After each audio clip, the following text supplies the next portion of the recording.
Selamat pagi, bersama saya Cindy Raja. Mari awali aktivitas dan pelayanan Anda sepanjang hari ini melalui renungan pagi dengan tema Agama yang Bersinar, yang akan menyuguhkan kepada kita suatu cara yang lebih baik, menyingkapkan kepada kita suatu kehidupan yang lebih sederhana dan lebih manis. Kita akan penuh dengan kegembiraan dan kesukaan, bersinar, menyinarkan kasih-Nya dimanapun kita berada. Dituliskan oleh Ellen G. White bersama Pendeta Denny Kanajo. Selamat mendengarkan. Shalom, selamat pagi para pendengar yang diberkati oleh Tuhan dimanapun Anda berada saat ini. Kita akan sama-sama mendengarkan firman Tuhan melalui audio renungan pagi pada tanggal 22 Agustus 2023 dengan judul Ketololan Kebodohan Omong Kosong. Sebelum kita melanjutkan bacaan renungan kita pada pagi hari ini, kembali saya mengajak semua para pendengar yang setia untuk berdoa bersama-sama. Bapa kami yang bersemayam di dalam takhta kerajaan sorga, terima kasih Tuhan Yesus, oleh karena kasih dan rahmat Tuhan begitu besar bagi kehidupan kami, lebih khusus panjang malam di dalam pembaringan kami. Hingga tiba pagi hari ini kami bangun dengan tubuh sehat dan segar. Kami mau belajar mendengarkan firman Tuhan. Curahkanlah kuasa Roh Kudus-Mu kepada masing-masing kami. Terima kasih Tuhan Yesus, ampuni kami Bapa, karena kami sudah berdoa hanya di dalam nama Tuhan dan Juru Selamat kami. Amin. Ayat inti kita terambil di dalam Amsal 15 ayat yang ke-21. Demikian firman Tuhan. Kebodohan adalah kesukaan bagi yang tidak berakal budi, tetapi orang yang pandai berjalan lurus. Mari kita ikuti penjelasannya. Rekreasi kita janganlah suasana yang menyenangkan tanpa arti, bentuk yang sama sekali tidak bermakna. Kita dapat melakukan begitu rupa sehingga bermanfaat dan meninggikan orang-orang dengan siapa kita bergaul, dan meninggikan mutu kita dan mereka untuk lebih sukses menjalankan tugas-tugas kita sebagai umat Kristiani. Kita tidak dapat dimaafkan di hadapan Allah kalau masuk dalam kepelisiran yang membuat kita cenderung tidak sanggup menjalankan tugas sehari-hari dengan setia, dan kemudian mengurangi minat merenungkan perkara-perkara sorga dan Allah.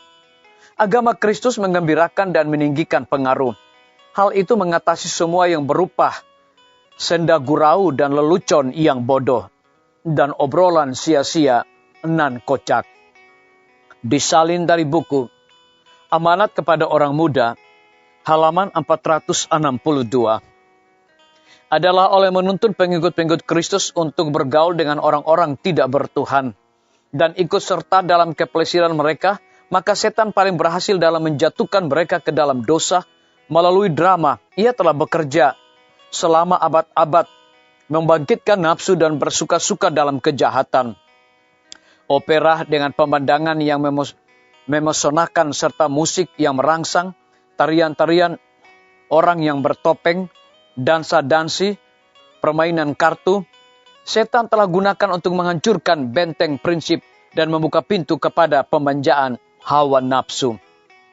Di dalam setiap kumpulan untuk mencari kepelesiran, di mana kesombongan ditunjukkan dan selera makan dimanjakan, di mana seseorang dituntun untuk melupakan Tuhan dan kehilangan pandangan terhadap perkara-perkara yang baka.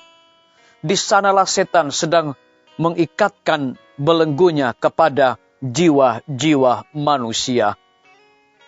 Dicatat dari buku Alfa dan Omega jilid 2, halaman 56 dan 58.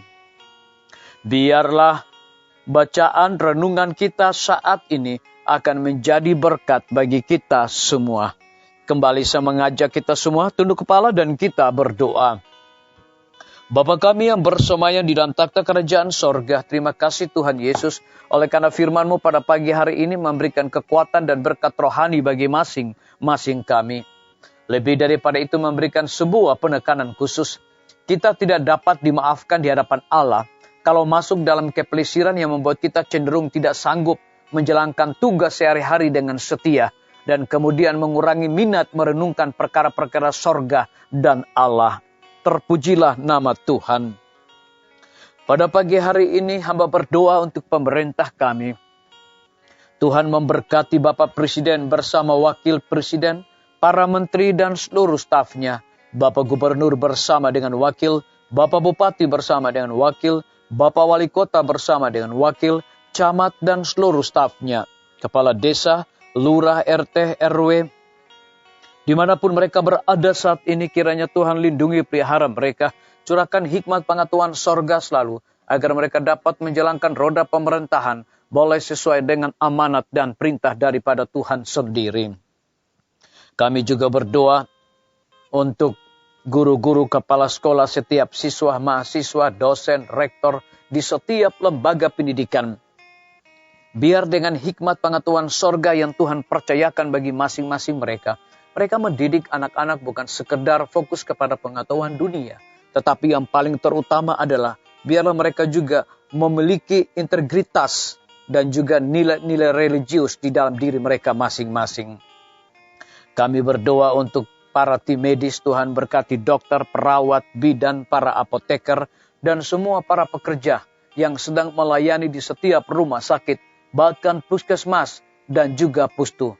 Biarlah hikmat sukacita sorga senantiasa Tuhan berikan bagi masing-masing mereka. Kami juga berdoa untuk Rumah Sakit Advent Palangkaraya. Tuhan berkati hamba-Mu Dr. Raymond. Tuhan berkati juga Rumah Sakit Advent Kupang, Rumah Sakit Advent Medan, Rumah Sakit Advent Bandar Lampung, Rumah Sakit Advent Manado, dan juga kelanjutan Rumah Sakit Advent Kupang.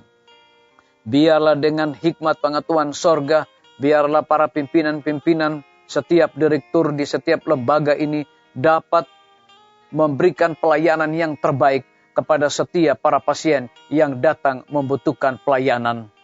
Kami juga berdoa Tuhan bagi pimpinan-pimpinan organisasi gereja Tuhan dari tingkat yang tertinggi sampai kepada gembala jemaat. Saat ini Tuhan, mereka membutuhkan kuasa Roh Kudus setiap hari di dalam pelayanan mereka. TNI, Polri, PNS, wira swasta, petani, pedagang, nelayan, ojek online, dan saudara-saudara kami yang ada di dalam penjara. Lindungi mereka Tuhan, pelihara mereka, hiburkan mereka, cukupkan segala kebutuhan mereka. Lebih daripada itu, biarlah mereka juga bersukacita dan merasakan kasih dan rahmat Allah setiap hari. Kami juga berdoa untuk para pendengar yang setia, yang berulang tahun saat ini, dimanapun mereka berada Tuhan. Biarlah dengan bertambahnya usia yang Tuhan percayakan di dalam hidup mereka, mereka bersyukur berterima kasih dan juga mengandalkan Tuhan setiap saat. Yang berada di dalam kebimbangan ketidakpastian hidup, Tuhan berikan iman yang teguh untuk mereka bersandar kepada Tuhan setiap hari. Terima kasih Bapa yang baik, ampuni kami Tuhan, karena kami sudah berdoa hanya di dalam nama Tuhan dan Juru Selamat kami. Amin. Sampai jumpa. Tuhan Yesus memberkati kita semua.